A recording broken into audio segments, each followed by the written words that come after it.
శాంతి సహనం కరుణా ప్రేమ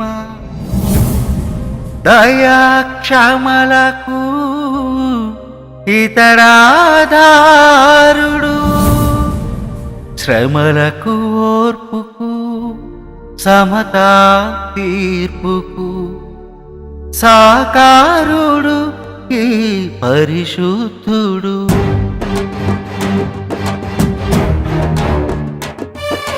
స్వస్థత కూర్చే మరియ తనూజుడు స్వాంతన పరిచే సర్వోన్నతుడు సర్వలోకాల సంరక్షకుడు లోకరక్షకుడు.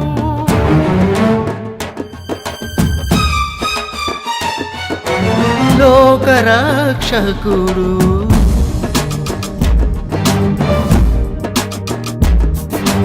దీనుల కోసం దైవ కుమారుడు దయామూర్తిగా వచ్చాడు. పాపుల కోసం పరమ పావనుడు పరిశుద్ధునిగా వెలిగాడు.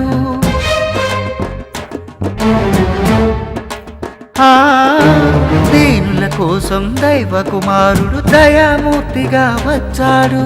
పాపుల కోసం పరమ పావనుడు పరిశుద్ధునిగా వెలిగాడు.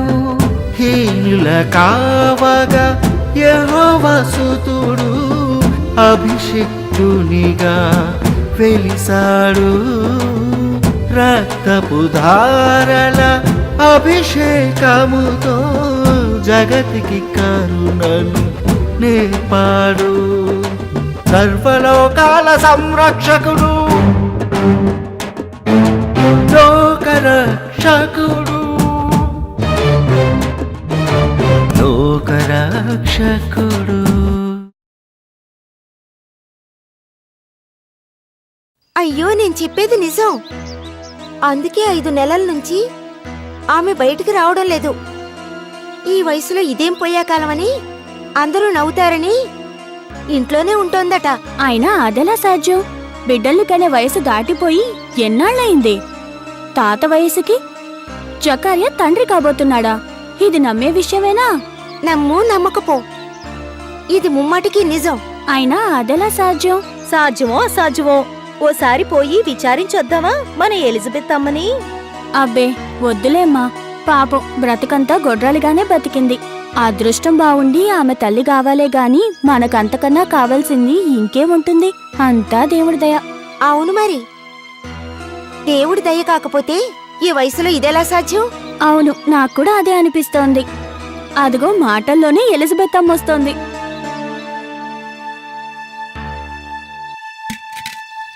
ఉండమ్మా, నేను తోడిపోస్తాను.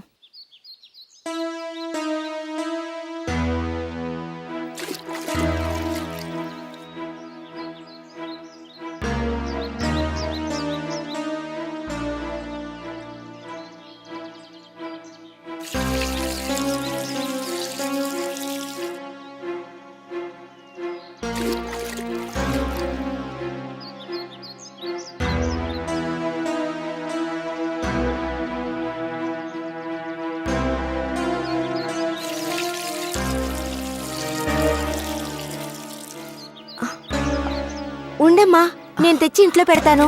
వద్దులే, నేనే తీసుకువెళ్తాను.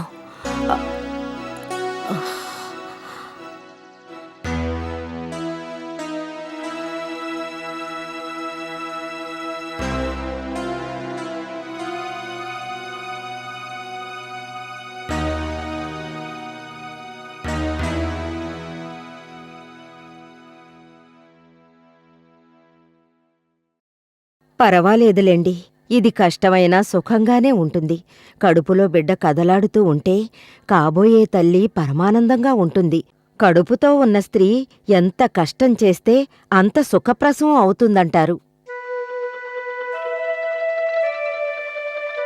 నాకేమీ కాదు, నా కడుపులో ఉన్నవాడు దేవుడి పేరిట మహిమపరచబడినవాడు. ఆ బిడ్డ బయటపడేదాకా నాకు ఏమీ కాదు.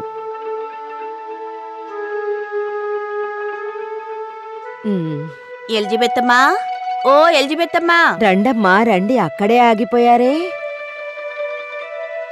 ఇప్పుడు ఎన్నో నెలమ్మా?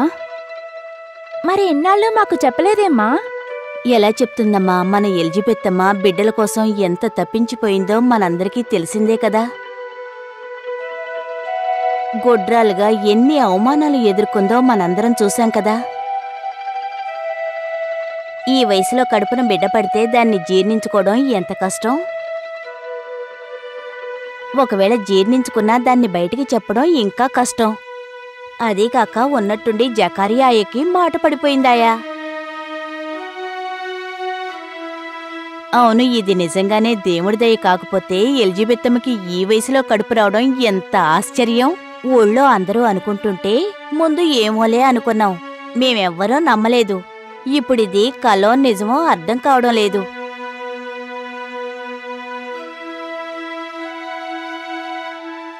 ఏది ఏమైనా ఇన్నాళ్ళకి మన ఎలిజబెత్తమ్మ తల్లి కాబోతున్నందుకు నాకు ఆనందంగా ఉంది. ఎలిజబెత్తమ్మా, ఇది రాకరాకొచ్చిన చూలు. నువ్వు మగబిడ్డనే కనాలి.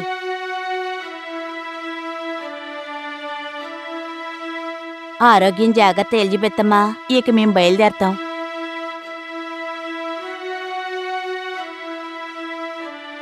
ఇప్పుడు కాదులే, నీకు బిడ్డ పుట్టినప్పుడొచ్చి తింటాంలే. పదండి వెళ్దాం.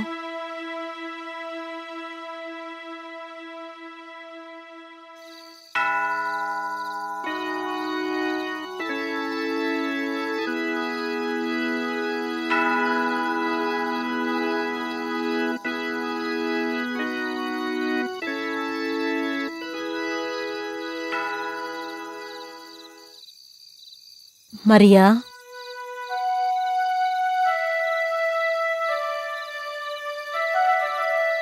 అమ్మా మరియా, రామ్మా.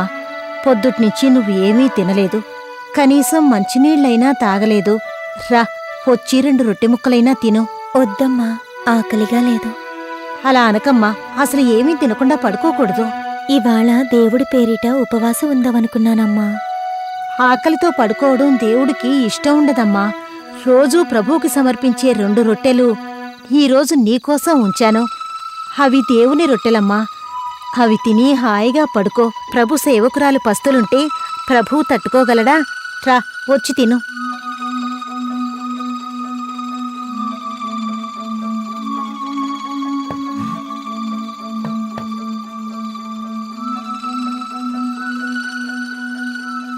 అమ్మా, ఆకలిగా ఉందమ్మా. ఓ రొట్టె ముక్కుంటే పెట్టమ్మా. నువ్వు తినమ్మా.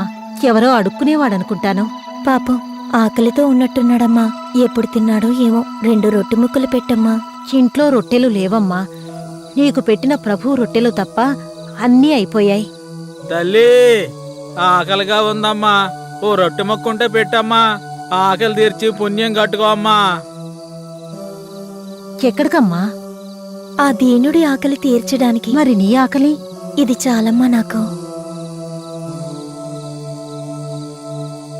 బిడ్డకి దీనులంటే ఎంత దయా కరుణ.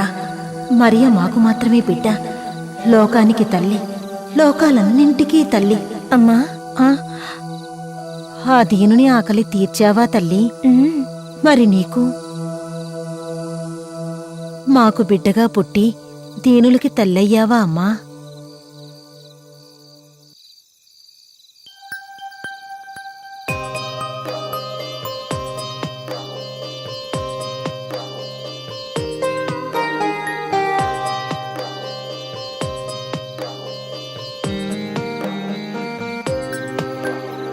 దీనకోటికి తల్లి అయినది కన్నె మరియమ్మ.